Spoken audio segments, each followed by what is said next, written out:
Good evening, everyone. Welcome to Pan India's 8th Journal Club. So successfully, we have completed till now 7 journal clubs. And in this year, this is our 8th journal club. So looking forward to many more, we're just excited to present many more journal clubs in the coming year as well. So let me give you just a brief introduction of today's topic is going to be the association between plant-based dietary patterns and the risk of and the life expectancy. So the flow of presentation is the panel introduction will be done by Dr. Suleiman. The introduction of the study will be done by Deshna. The methodology part will be done by Josna and the results by Srinidhi and Sandhya. And discussion part will be done by Dr. Melinda and Dr. Sindora. And conclusion will be done by Dr. Nitish. So this is going to be today's flow of presentation. Now let's start with the panel introduction. Dr. Suleiman, you can take it over, please. Greetings to everyone present today in the 8th Journal Club of Pan India. I am Suleiman, second year MBBS student from Bangalore Medical College and Research Institute, and a part of a team that's working to spread awareness on better daily dietary choices. Today, I'll be giving a small introduction of the PAN team. Prevention being better than cure is the fundamental idea of PAN organization, and it's a highly spirited team working towards an approach to build a network globally and nationally to improve the nutrition system with the power of right dietary choices and to prevent diseases. And since the change is always contradicted, hence the PAN team works to appeal through evidence-based guidance. To reach out nationally and globally, the PAN India was established in September of 2022, and with chronic diseases, cardiovascular diseases, diabetes reaching new heights, PAN India has an aspirational approach, organizing polls, quizzes, feedback forms, query answer sessions, journal clubs, CMEs, in-person CMEs to disseminate this information, and also through social media, including namely WhatsApp, Instagram, and LinkedIn.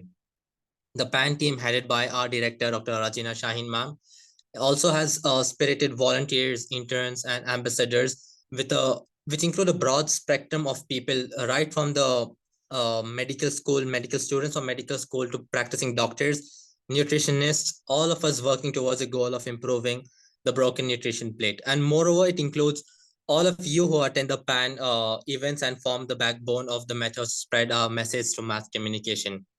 As it's quite evident that the PAN team is growing, so anyone interested in the same goal, we welcome you all to join and be a part of this movement by getting in touch with us. With this small introduction, I request Deshna ma'am to continue with the introduction of today's journal club, which is on the topic Association of Plant-Based Diet and Life Expectancies. Thank you. Yeah. Hello. Good evening. So let's start with the introduction. Let's take deeper into what is the background of this particular study. So food system, these have the potential to nurture human health and support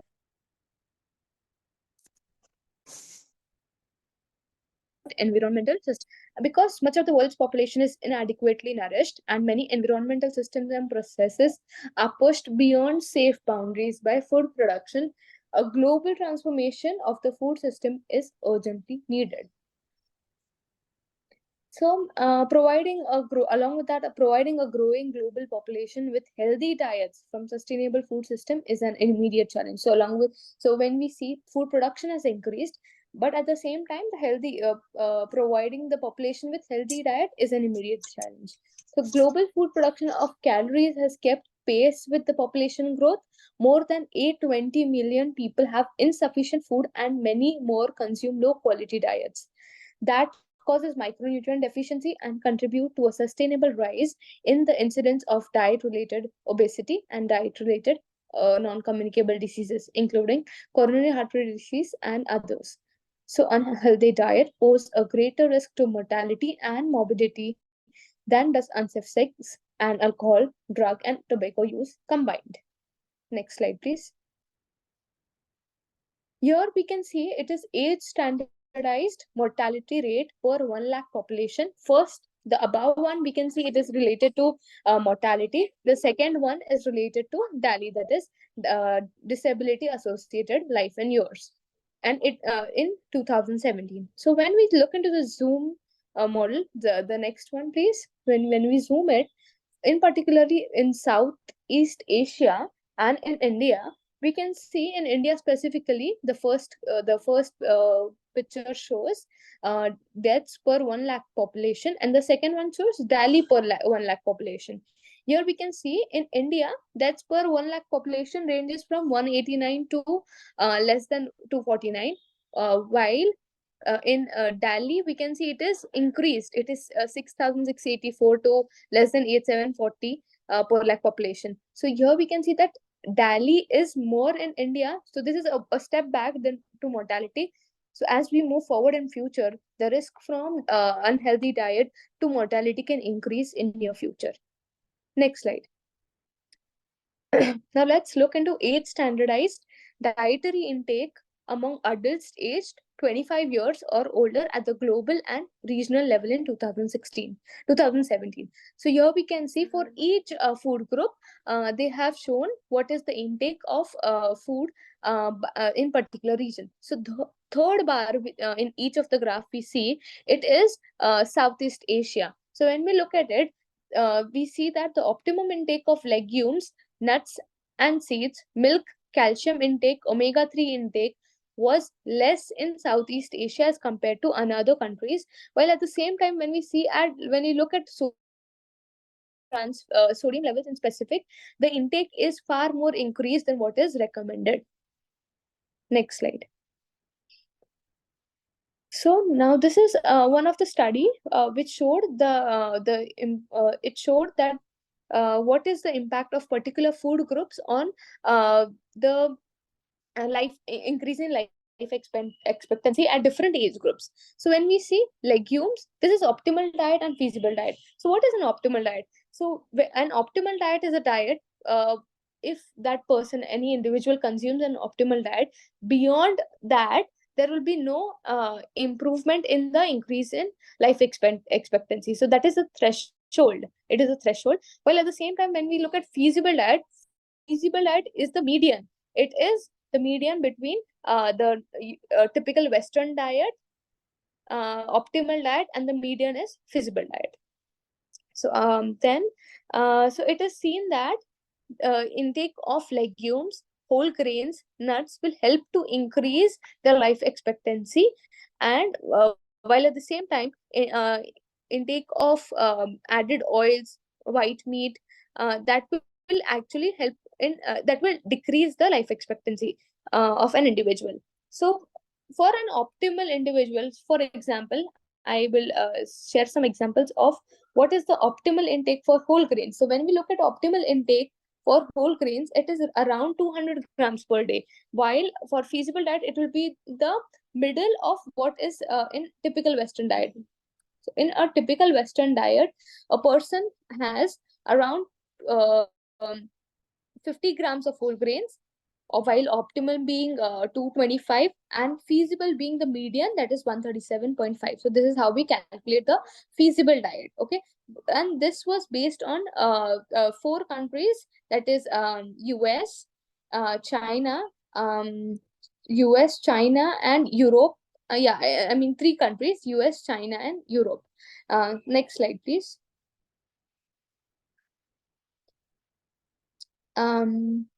So life expectancy. Now, what is life expectancy? Life expectancy is a measure of expected years an individual has left to live and is commonly used metric for population health.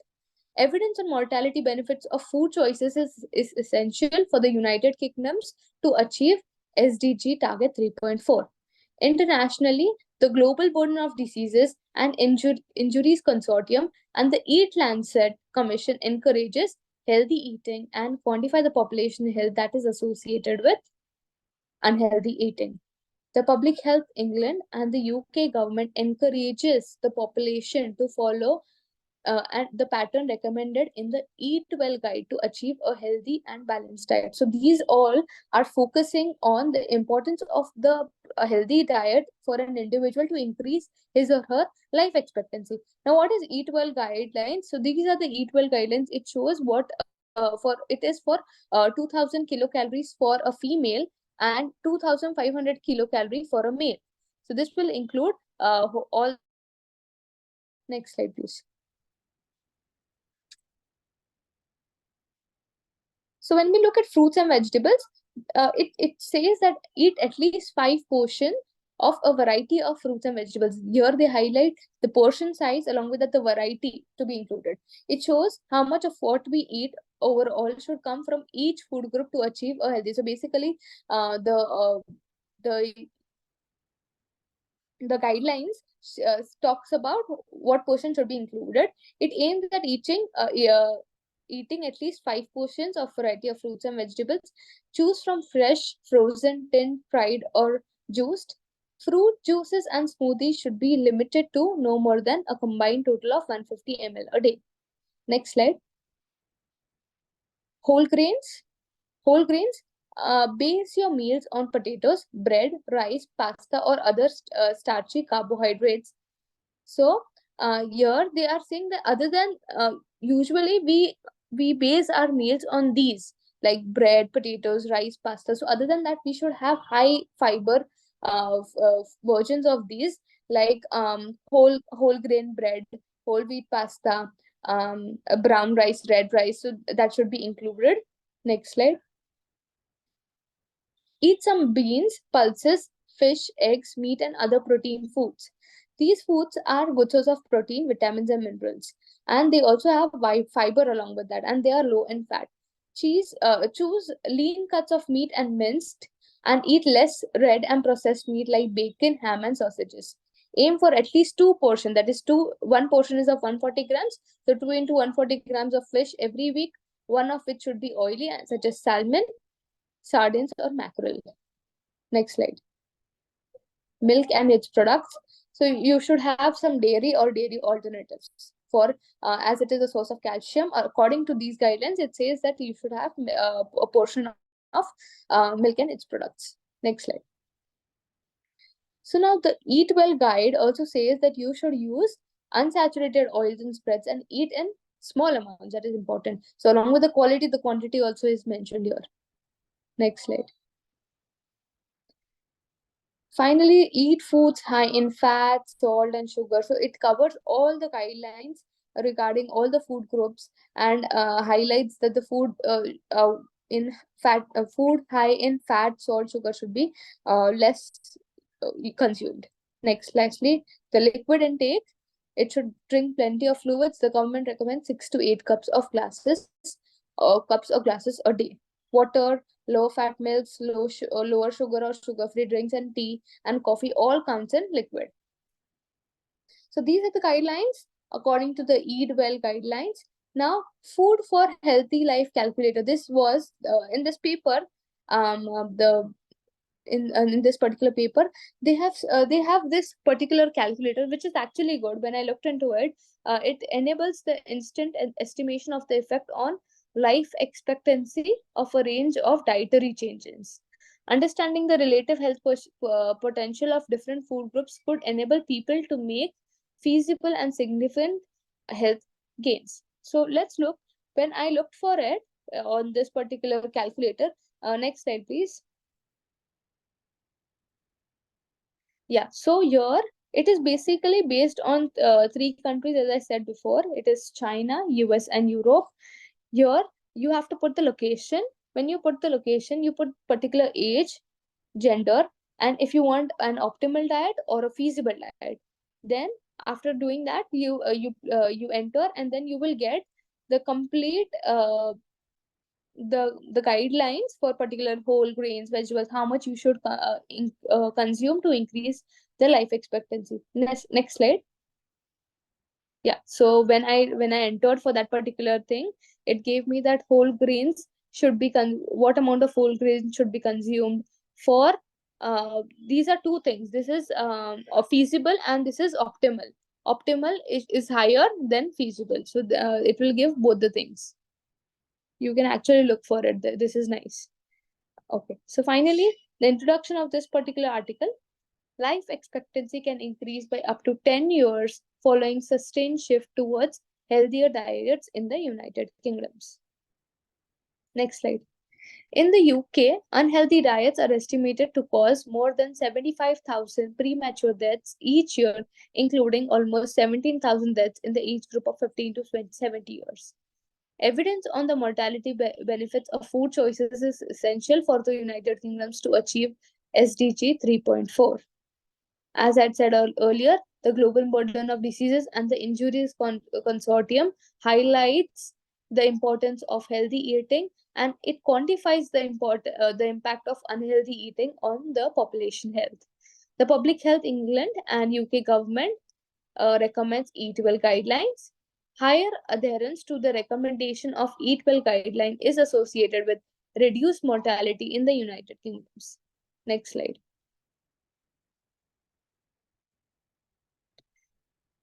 But we don't know how a sustained improvement in dietary pattern translate into gains in life expectancy at different stages of life. Estimating such gains in life expectancy would provide policymakers with a measure of the health gains that can be possible in a population, and provide guidance on which policies would be the most effective. Health personnel would also benefit in identifying key risks related to unhealthy eating, with the highest potential for gain when guiding people to prioritize relevant behavior changes. Most people do not adhere to healthy eating guidelines, with research showing that less than 0.1% of the UK population adhered to the all recommendations of Eat Well guidelines.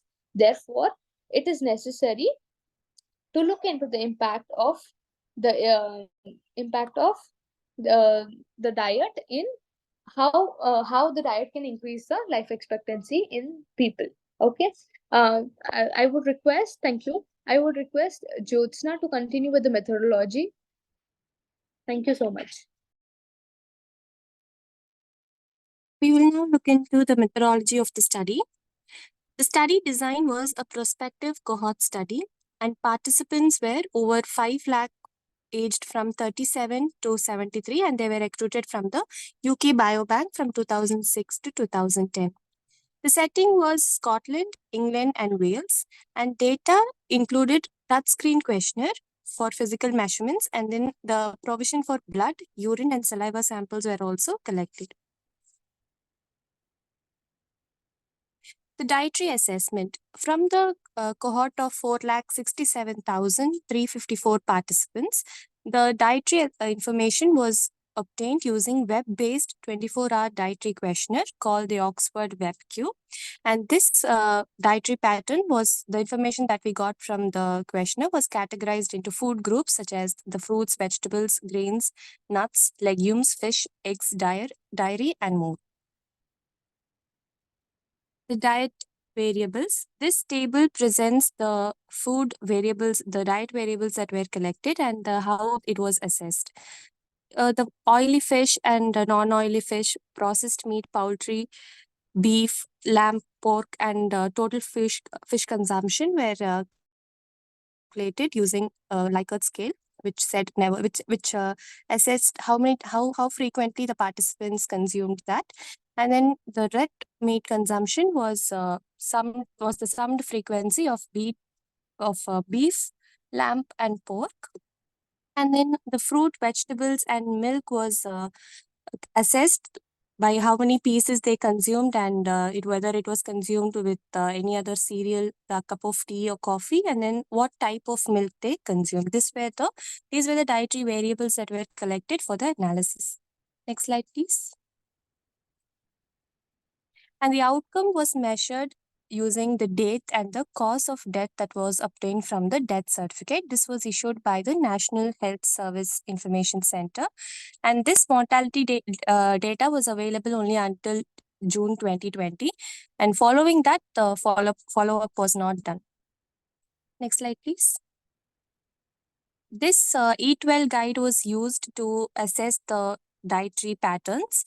Here, the red shades represent the unhealthy food, and the green shades represent the healthy food.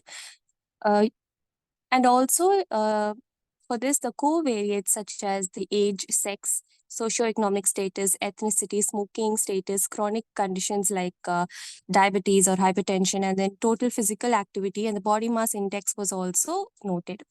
This was done because it helps to isolate the true impact of dietary patterns on life expectancy by accounting other potentially influencing factors. And then this also improves the accuracy of estimates and prevents the biased results by just considering only the healthy and unhealthy food habits. And also it allows for a more comprehensive understanding of how dietary patterns affect the life expectancy across diverse population with diverse factors. Next slide, please. Then the statistical analysis was done using gain or loss in life expectancy. Hazard ratio was used for this mortality assessment using the Cox proportional hazard models. And then the life expectancy calculation was categorized into sex and age specific mortality rates. And then the sensitivity analysis was performed. This was done because the gain in the life expectancy was sensitive to changes in time to the time of consumption to full effect of the diet, which might range from 5 to 50 years. So this sensitivity analysis was performed to minimize the bias. Next slide, please. Next, the uncertainty analysis was also done. This was done using 95% confidence interval for the hazard ratios. And then model adjustment was done with a parameter called M. This influenced the life expectancy estimates. And this included various values from 0 to 1. It had a 0.25 increase. So in each value. Next slide, please. And finally, the results that were obtained were they are delivered through a web-based application to estimate the association between the dietary changes and life expectancy. The ethical approval for this study was obtained from UK Biobank, from the National Health Service and the National Research Ethics Service Center. And the data was available from the Global Burden of Disease and Injury Study and the UK Biobank. Over to Srinidhi for the results. So now let's delve into the major findings and results of the study. So this table over here charts the hazards ratio with a confidence interval of 95% for all-cause mortality per food group for each quintile, Q1 to Q5, among UK Biobank participants. So what are these colors over here? What do they actually signify? The unhealthy categories are shown in red. The longevity-associated diets are shown in green and dark green. And the Eat Well recommendations are shown in blue. Exploring the findings of the study, the research reveals compelling insights into the interplay between dietary patterns and longevity. The study uncovers a fascinating longevity-associated diet, which is characterized by a balanced intake of whole grains, fruits, fish, and white meat, alongside a higher consumption of milk, dairy, vegetables, nuts, and legumes. Importantly, it also highlights a lower consumption levels of eggs, red meat, and sugar-sweetened beverages, as well as a limited intake of refined grains and processed meat. These results shed light on the potential impact of dietary choices on extending life expectancy. Now, delving into the impact on mortality, the study showcases intriguing associations between specific dietary elements and mortality rates. Notably, there are indications of reduced mortality associations for whole grains, vegetables, and fruits, while also suggesting a reduced positive association with mortality for red meat. Additionally, the study emphasizes stronger inverse association for nuts and white meat, hinting at their potential role in influencing mortality outcomes. Furthermore, the study contrasts the extremes in dietary intake, illustrating the significant difference between lowest intake quintiles and higher quintiles for food groups associated with reduced mortality. The lowest quintiles in this study represent individuals whose dietary habits deviate significantly from the dietary norms associated with reduced mortality. These individuals exhibit markedly limited consumption of crucial food groups recognized for their health-promoting properties. Now, picture a diet lacking in the foundational elements crucial for well-being: a minimal intake of whole grains, depriving the body of essential fiber, vitamins, and minerals vital for sustained health. Next slide, please, ma'am. Simultaneously, this study also brings attention to an unhealthy dietary pattern marked by minimal consumption of vital foods and excessive intake of less nutritious options like processed meat, eggs, refined grains, and sugar-sweetened beverages, offering valuable insights into the potential consequences of dietary choices and life expectancy. The unhealthy dietary pattern identified in this study paints a very concerning picture of dietary habits that is strongly associated with higher mortality rates. This pattern stands in stark contrast to what is considered nutritionally sound and health promoting. Individuals adhering to this dietary style demonstrate minimal or negligible consumption of essential nutrient-rich foods that form the cornerstone of a healthy diet. Next slide, please, ma'am. Finally, the study uncovers the specific food items strongly correlated with mortality rates. It underscores the notable positive associations with sugar-sweetened beverages and processed meat, while also highlighting the strongest inverse association with the intake of whole grains and nuts. So these findings provide a very comprehensive understanding of the intricate relationship between diet and mortality, urging us to reconsider the implications of our dietary habits on our longevity. Now, I request Mrs. Sandhya to take over the results section further. Yes, thank you, Srinidhi. So till now, Srinidhi has explained.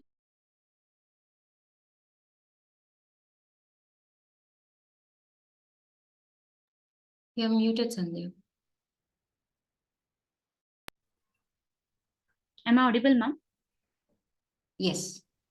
Yes, thank you, Srinidhi, for the information given on the different types of dietary pattern and how does it is associated with the mortality rates.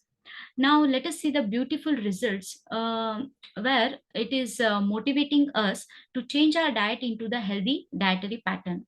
So here you can visualize this table which explains us the different life expectancy associated with the different dietary patterns.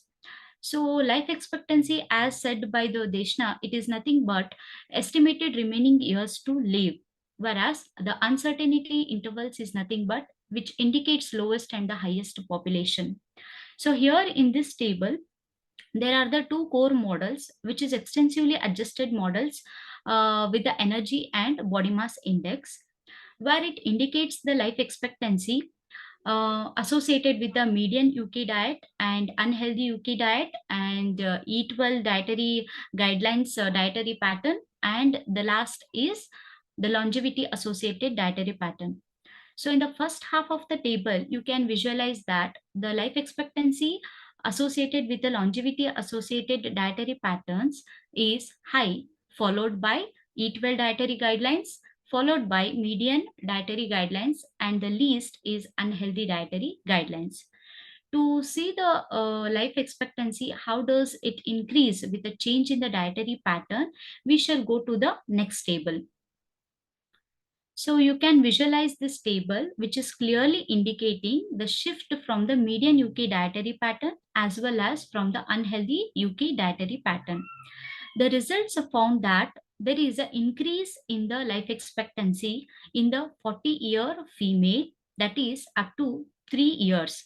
Similarly, you can see 3.4 years gain in case of the male 40-year-old. And you can see the changes here when the subjects are shifted from the unhealthy dietary pattern to the longevity associated dietary pattern, the increase is up to 10 years. Similar changes in case of male subjects. Whereas in the 70-year female and the male category, you can find the half of the 40-year-old results, that is 1.7 and 1.6. Similar results you can observe in case of the longevity associated dietary pattern in case of unhealthy dietary pattern. Next slide, please. So the same results is being depicted in the graphical representation. where the models is being represented, which is adjusted for age, sex, socio-demographic area, smoking, alcohol consumption, and activity level. And the other mediation model is adjusted to energy and body mass index, where it indicates the red color indicates the expected life year gain after changing from the unhealthy median dietary pattern to longevity associated dietary pattern, whereas the blue indicates the change from the median dietary pattern to eat well dietary pattern, and the green indicates eat well guide, the dietary pattern shift from eat well guidelines to longevity associated dietary pattern. So these F40 and F70 is nothing but the female 40 years old and the male 40 years old, and F70 is nothing but female 70-year-old and M70 is the male 70-year-old population. And next, the Holland et al. In the year 2019 conducted a study and calculated the weight of mortality associated with the initial diet using the following formula, and found the results that sustainable change in the diet has decreased the weight of mortality, which they have represented in the time. So the change in the diet will definitely have an impact on the mortality rate, which is clearly depicted in this graph. Thank you. Over to Madam for the discussion. Yeah, thank you so much, Sandhya. So good evening, everyone. Let's start on with the discussion of the study. So this current study presents a method for estimating changes in life expectancy following the changes in the dietary choices, considering the correlation between the mortality and the food group intakes and their effect delay. Such estimates may be useful particularly for policy purposes and for underpinning both guidance and interventions for improving our public health. Our results indicate that from this particular study, UK adults aged 40 years with median dietary patterns can expect to gain approximately 3 years in life expectancy from sustained changes to the longevity associated dietary patterns. The estimated gain in life expectancy is approximately a decade for those shifting from the unhealthiest to the longevity associated dietary patterns. So the bigger the changes made towards the healthier dietary patterns, the larger the expected gains in life expectancy are. So the BMI and energy consumption might partially mediate or confound a possible beneficial effect between the life expectancy and the consumption of whole grains, vegetables, and fruits, and inversely for the red meat and the eggs. So here you can see the life expectancy gains from changes from the unhealthy eating patterns to the Eat Well guide achieved almost 82 to 83% of the potential compared with those from the sustained change to the longevity associated patterns. And the Eat Well guide might also be a more realistic target for dietary changes than the statistically set longevity associated patterns. And unsurprisingly, predicted gains in life expectancy are lower when the dietary change is initiated at older ages, but these remain substantial. So the UK population currently has a life expectancy at birth of 83.6 years for females and 79.9 years for males, and a 3-year gain in life expectancy associated with changes from median to longevity optimized dietary patterns from the age of 40 years. The UK government also emphasizes a shared responsibility with the food industry having a responsibility to promote and supply healthier foods, the government having a role in making targeted regulatory interventions to support the change, and the individual consumers being empowered with better information about healthier choices and thus demanding and seeking healthier foods. So the various actions that can contribute to improvements such as the health-oriented food taxes and subsidies can be aimed to reduce the cost of healthy foods, but not that of unhealthy foods. Improving food environments in school, public and working places by removing the vending machines, banning the sale of sugar-sweetened beverages and snacks which are high in fat, sugar or salt. And such policy measures could help to improve healthy eating patterns across the population, which in turn can increase the life expectancy. Now, the strength of this study are the core models have been adjusted for several potential confounders such as age, sex, area-based socio-demographic deprivation, smoking, alcohol consumption, physical activity level. The sensitivity analysis were added to investigate for mediation and possible confounding from the BMI and energy intake. The models are based on population data with the uncertainty measure being on the population level. Hence, one can compare the mean life expectancy differences of group of individuals with similar characteristics and can be used in clinical settings as well. So the limitations of this study are, it includes the correlation between the associations between food groups and mortality.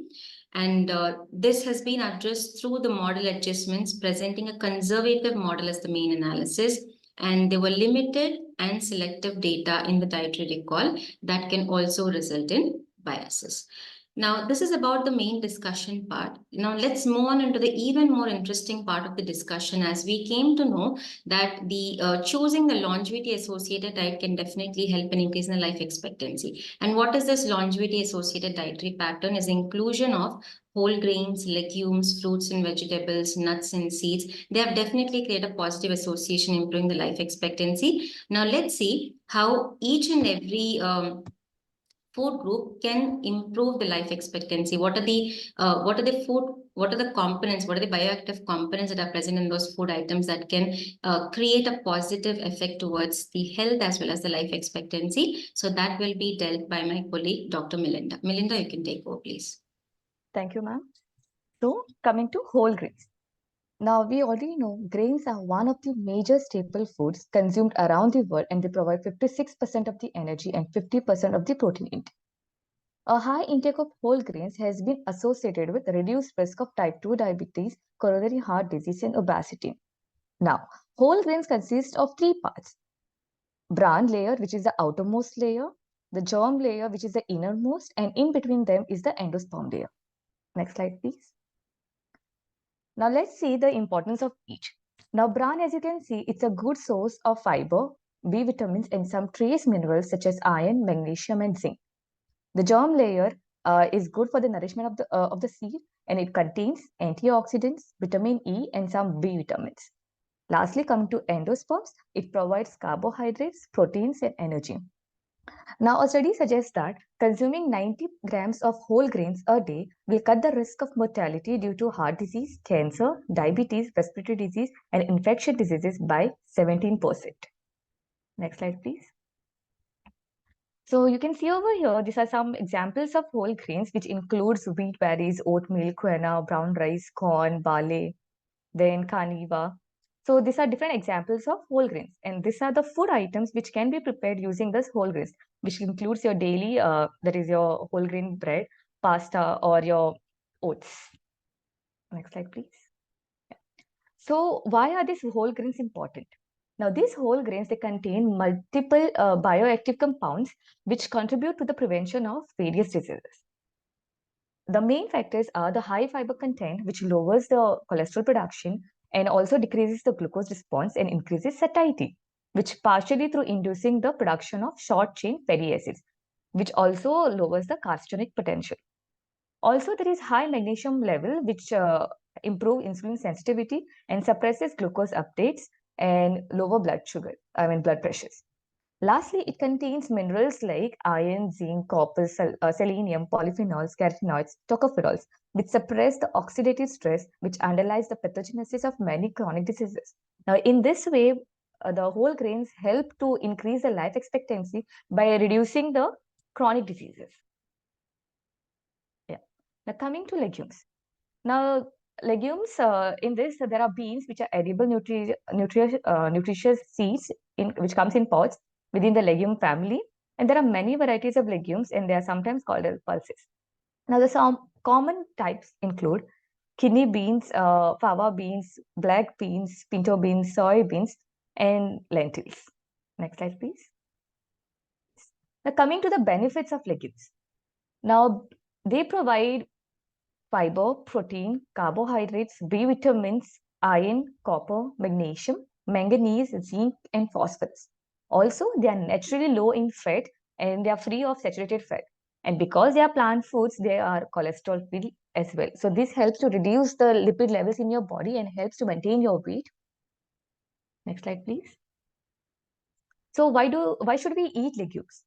So one serving of legumes, which is 1/2 cup, it provides 115 calories, 20 grams of carbohydrate, 7 to 9 grams of fiber, 8 grams of protein, and 1 gram of fat.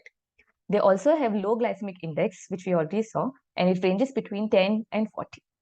It helps to control type 2 diabetes, hypertension, decreases cholesterol levels, and helps in weight management. All these factors invariably lead to the healthy life and increased life expectancy. Next, yeah. Coming to the fruits and vegetables. Now, increased consumption of fruit and vegetables has been recommended as a key component of a healthy diet for the prevention of chronic diseases. And there is an inverse association between consumption of fruit and vegetables and cardiovascular mortality. And the reasons for this is the presence of antioxidants and polyphenols, which are vitamin C, carotenoids, and flavonoids. They have shown to prevent the oxidation of cholesterol and other lipids in arteries. Also, it increases the formation of endothelial prostacyclin, which inhibits platelet aggregation and reduces vascular tone. We already know that the platelet aggregation is one of the most common responsible factor for heart attacks and strokes. So if you consume more fruits and vegetables, it will indefinitely prevent this and reduce the chances of those diseases. Next slide, please. Yeah. Now, if you all have remember, Vishna had mentioned about this in the first introduction part, where she was saying about consuming 5 servings of vegetables and fruits.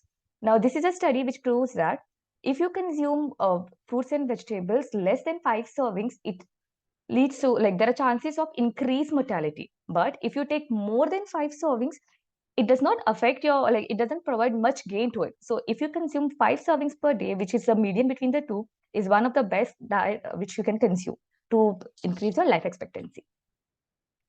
Next slide, please. Now, as we have already heard about the common saying, an apple a day keeps a doctor away, and it cannot be more true. Whole apple extracts have potent antioxidant effects and anti-proliferative activity against colon, liver, and breast cancer cells in vitro in a dose-dependent manner. The result of this is because of phytochemicals, which I have already mentioned before. These are bioactive components which are naturally present in plants, and the most predominant classes are terpenoids, polyphenols, phenolic constituents, alkaloids, carotenoids, phytosterols, saponins, and fibers. Next slide, please. Yes. Now, these phytochemicals, they play a pivotal role in human health because of antioxidant properties, effect of cell differentiation, increased activity of enzymes that detoxify, effect of DNA metabolism, maintenance of DNA repair, increase in apoptosis of cancer cells, and decreased cell proliferation. Apoptosis is basically programmed cell death. So it leads to death of the cancer cells on its own. Yeah, next slide, please.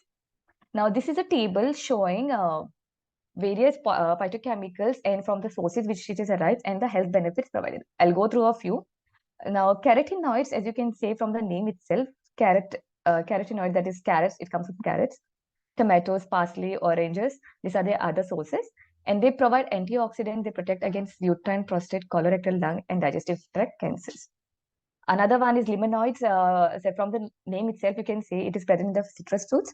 It helps to inhibit phase 1 enzymes and inducing phase 2 detoxification enzymes in liver.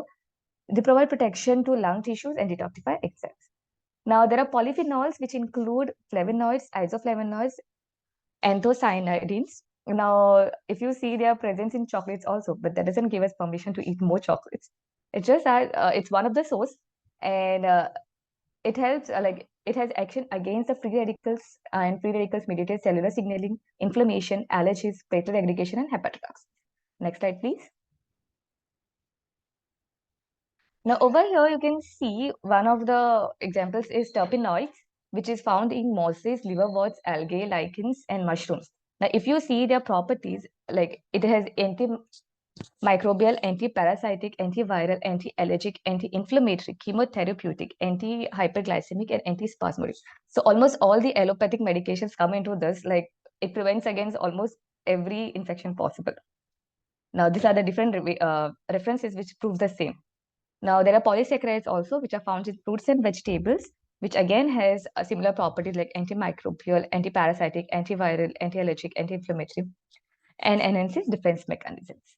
Next slide, please. Now, coming to nuts.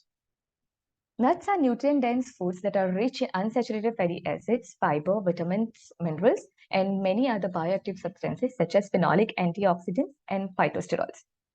The Food and Drug Administration concluded in 2003 that for most nuts, consumption of 43 grams, that is 1.5 hours per day, as a part of low-fat diet may reduce the risk of heart disease.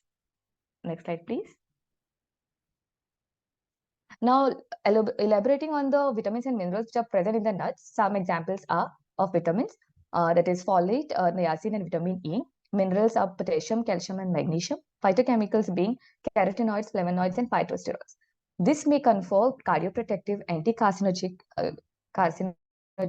anti-inflammatory, and antioxidant properties. Next slide, please. I would like Dr. Nitesh to take over from here. Thank you. Thank you, Melinda, ma'am. Good evening, everyone.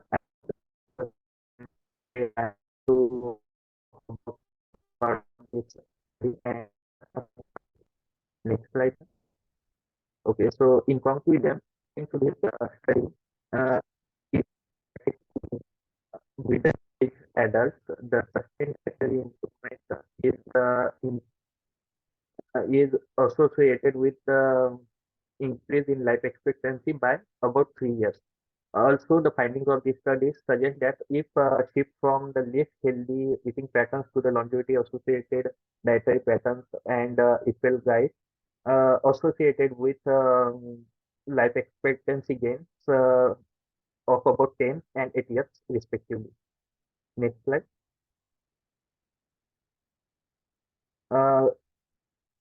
According to this study, though the gains in life expectancy are lower the longer the delay in initiation of dietary improvement, they would still be significant. And also the biggest gains are associated with increased intake of whole grains and nuts and reduced intake of sugar-sweetened beverages and processed meat. Thus, the clinicians and the policymakers should focus on these food groups to guide their patients and make policies respectively. Next slide. Now, here are few points that are worth mentioning. Though it is always advisable to follow an optimally balanced diet for the better control and prevention of diseases and maintenance of health, many people may find it difficult to follow the optimal diet due to an array of everyday challenges. However, for the majority of people, it may be more feasible to start with more doable approaches such as Eat Well Guide. Next slide. Okay, so one second. So in this slide on your left hand side, you can see it will pictorial representation of it will guide, and on right hand side, it is ICMR Enhance My Plate for the day. So from both of these images, you can see that the majority of portions and content are more or similar, more or less similar. So, and one more thing that these contents are easily available and more familiar to many people. Thus, if these guidelines are used to guide people making their daily choices, that would be more practical approach instead of going for optimal diet in the beginning. And one more thing that I would like to mention about Eat Well Guide, that if you can see in the left lower corner, in this Eat Well Guide, they represented HFSS foods separately, apart from the main ones. So it gives visual clue to that this is not an essential part of our diet and should be avoided to the extent possible. Next slide. Ma'am. Okay. So now coming to the benefits of regular consumption of food as per this model plate. It improves immunity and resistance to infection. It helps in maintaining good microbial flora.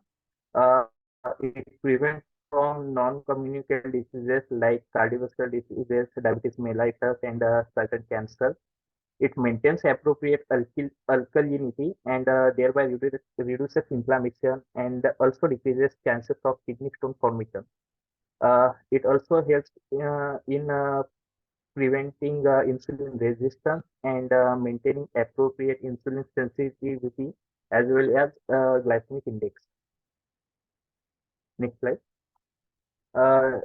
This diet also ensures adequate intake of fiber and therefore prevents from constipation. And it ensures adequate intake of all macro and micronutrients and thereby prevents from malnutrition, obesity, and overweight. Micronutrients from foods are better absorbed and more bioavailable than supplements. And finally, a complete diet provides many nutrients that may not be possible to get from supplements or fortified foods, as mentioned by Dr. Melinda. Next slide. Okay, so with this, my presentation ends. Thank you for listening.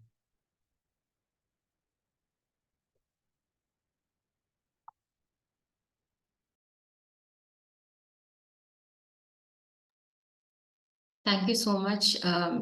Thank you so much, Dr. Nitesh, Dr. Melinda, Sandhya, Deshna, Dr. Suleiman, Srinidhi, and Josna. Thank you so much. That was a very beautiful presentation of, in detail presentation, like how consumption of, healthy foods or the sustainable foods, the sustainable longevity-based sustainable diets can definitely improve the quality of life as well as the life expectancy. Thank you so much.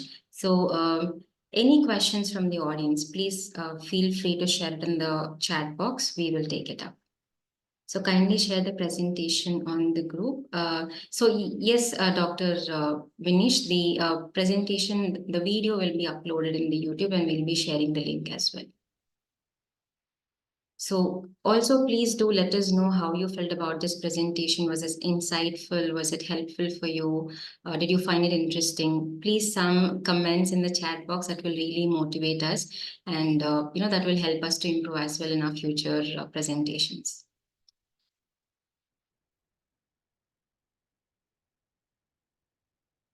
Thank you. Thank you so much, Dr. Vinish.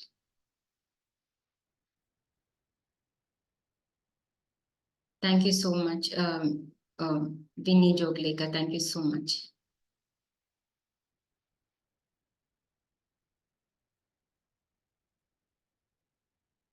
So yeah, if there are no more questions, yeah, we will be sharing the presentation video definitely. Once the video is uploaded, we'll be sharing the link and we'll inform the group.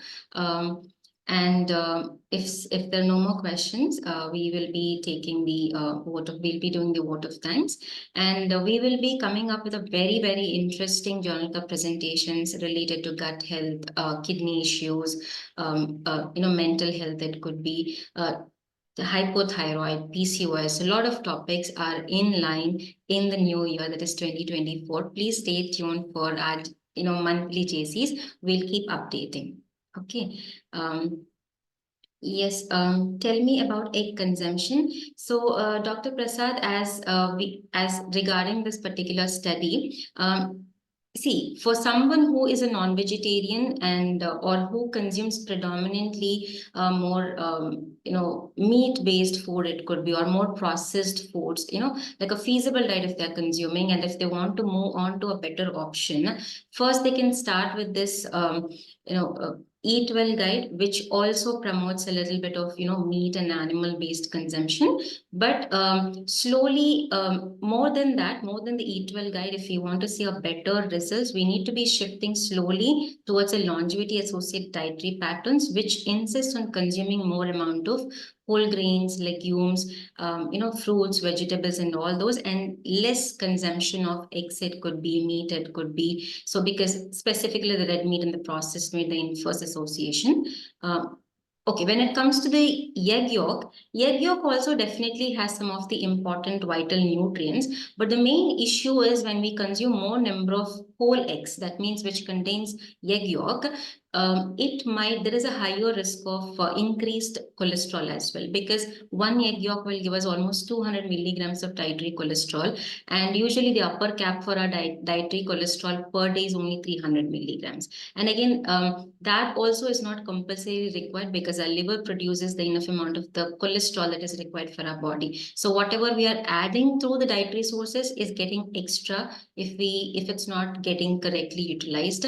So because that increased cholesterol again will puts us at a risk of a cardiovascular issues. So so this is something regarding the egg yolk or the yellow. Hope that helps, Dr. Prasad. Yeah. Right. So Dr. Suleiman, I think you can do the vote of thanks. Sure. Distinguished participants and members of PAN organization, the presenters, it's again a privilege to deliver the vote of thanks on behalf of the PAN organization for the 8th Journal Club. First and foremost, I would like to express the deepest gratitude to all the participants who joined us from various places. We greatly appreciate your commitment to advancing knowledge in the field of nutrition. And we are delighted to hear that there are a lot of you watching the recording of the session on YouTube, moreover on weekends, and we thank you so much for taking out the time. I would express special thanks to the PAN team and our director, Dr. Rajina Shaheen ma'am, whose commitment to promoting evidence-based nutrition is commendable, and we are grateful for the unwavering support always. I would also like to express a sincere appreciation to the presenters. The discussions has truly provoked insights and enriched our understanding of this vital field. Lastly, I want to take the opportunity to encourage all participants to continue the involvement in future Journal Club meets coming on next year, webinars, CMEs, and many more events organized by the PAN organization. And there is a CME coming up in Mumbai. So we invite you all to join that. Thank you all, and let's meet again in the Journal Club meet next month, and wishing you a happy new year in advance. Thank you. Thank you so much, Suleiman. And once again, thank you so much, everyone, for taking out time in your busy schedules and attending these sessions and making it successful. Hope these our efforts made created a very good, insightful discussions for you. So we'll be coming up with a lot more interesting journal clubs in the next year. Please stay tuned. Please keep following our space. We'll be letting you know. Thank you so much. Wish you all a very happy New Year in advance and happy Christmas in advance. Take care. Good night. See you. Bye.